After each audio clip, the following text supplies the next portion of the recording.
सो ही everyone, आज की सुबह की शुरुआत हुई थोड़ी जल्दी, थोड़ी नहीं मतलब कि बहुत ज़्यादा जल्दी, सुबह के 4 बजे। अब आप सोचोगे इतनी जल्दी तो मैं स्कूल के लिए भी नहीं उठती, और ऐसा कहाँ जा रही हूँ जो मैं इतनी जल्दी उठ गई और नहा धो के रेडी भी हो गई। तो मैं जा रही हूँ माँ जी के साथ घूमने। वो तो मैं आपको भी नहीं बताऊँगी, वो आपको पता लगेगा मेरे नेक्स्ट व्लॉग में, इसलिए आप मेरे रोज़ के व्लॉग ज़रूर देखना। एंड फिर यहाँ पे मैं कर रही थी सबको बाय बाय। एंड दीदी तो यहाँ पे मुझे अपनी शक्ल नहीं दिखा रही थी, क्योंकि वो हमसे रूठ चुकी थी कि मुझे नहीं लेके जा रहे। लेकिन एंड में उसने भी अपना मुंह दिखा दिया और मुझे बाय बाय कर दिया। एंड फिर उसके बाद माँ जी ने लिया बाबू से आशीर्वाद, और मैंने भी बाबू से हेलो वगैरह करा। एंड फिर हम चल पड़े थे सुंदरबनी के लिए, क्योंकि हमने पहले जाना है यहाँ से सुंदरबनी। तो हमारी यादू भी यहाँ चुकी थी और इसको छोड़ के जाने का मेरा बिल्कुल भी मन नहीं कर रहा था। एंड पहले तो हम जा रहे थे बस में, लेकिन बस जो थी वो निकल चुकी थी, इसलिए हमने बोला था विशाल चाचू को कि वो हमें अपने ऑटो में छोड़ाएं, और थोड़ी देर में ही वो भी आ गए थे। फिर हमने अपना सामान वगैरह अंदर रखा एंड हम भी बैठ गए और सबको करा बाय बाय। और इतना प्यारा सा बाय बाय कर कर हम निकल चुके थे अपने अगले सफ़र की ओर। और उसके बाद हम जैसे ही बाज़ार पहुँचे, हमें मिल गए थे बूजी, और यहाँ पे मिली थी मुझे अंशी। एंड मैं और अंशी तो सीधा जाके बस में बैठ चुके थे साथ में। एंड थोड़े लेटते उठते बैठते हम थोड़ी देर में ही जम्मू भी पहुंच चुके थे। एंड जम्मू पहुंचने के बाद यहाँ से हमें एक मिलनी थी एक बस, जो हमारी परमानेंट बस हो जाएगी और हर जगह में वही घुमाएगी। सो फिर हमने अपने अपने बैग पकड़े और हम निकल चुके थे अपनी बस को ढूंढने के लिए। और हमारी बस तो मिल नहीं रही थी, इसलिए हमने सोचा पहले फ़्रेश वगैरह हो जाते हैं। एंड फ्रेश वगैरह होने के बाद हमें पता चला कि हमारी बस तो बहुत ज़्यादा ही दूर है, इसलिए हमने पकड़ा ऑटो, और ऑटो में बैठकर हम सीधा अपनी बस के पास पहुंच गए थे।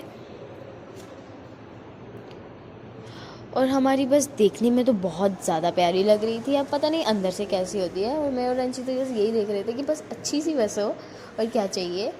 हम जैसे हम अंदर आए, बस तो बहुत प्यारी थी अंदर से भी और बाहर से भी।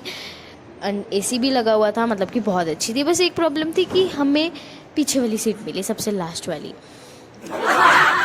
फिर उसके बाद थोड़ी सी आगे चलने में हम रुक गए थे चिची माता जी के मंदिर में।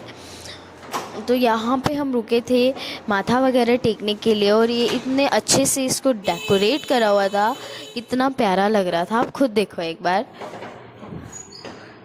जैसे एक मंदिर को नवरात्रों में एक बहुत प्यारे तरीके से सजाया जाता है, इसी तरीके से इस प्यारे से मंदिर को इतना प्यारा सजाया हुआ था।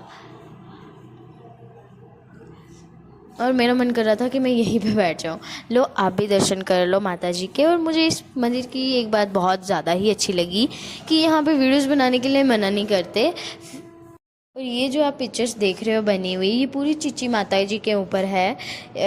इस फ़ोटोज़ में उनकी पूरी की पूरी जो कहानी। और ये सफ़र जो था बहुत ही ज़्यादा लंबा था। मैं और अंशी तो स्टार्टिंग में ही बहुत ज़्यादा बोर होने लगे थे, हम फ़ोन भी नहीं देख सकते थे, ना तो यहाँ पे चार्जिंग करने का सिस्टम था।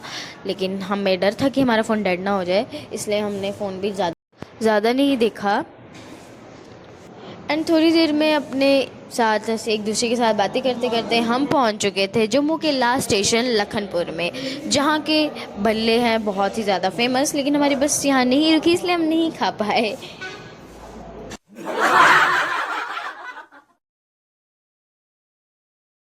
एंड बहुत ज़्यादा आगे चलने के बाद हमें मिला था थोड़ा सा लंच ब्रेक। एंड उसमें हमने देखा शिव जी की इतनी प्यारी सी मूर्ति। एंड हम बैठ गए थे लंच करने के लिए, जो हम घर से बनाकर लाए थे। तो बस में कोई ज़्यादा इतना बोर ना हो, इसलिए बूजी उन्होंने स्टार्ट कर दिए थे भजन गाने।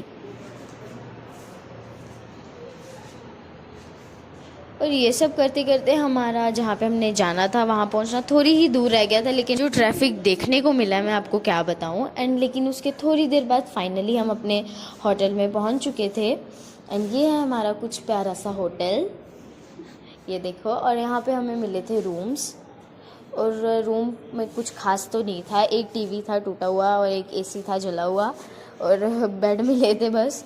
तो बाकी चीज़ें आपको मिलेंगी नेक्स्ट व्लॉग में। Bye bye.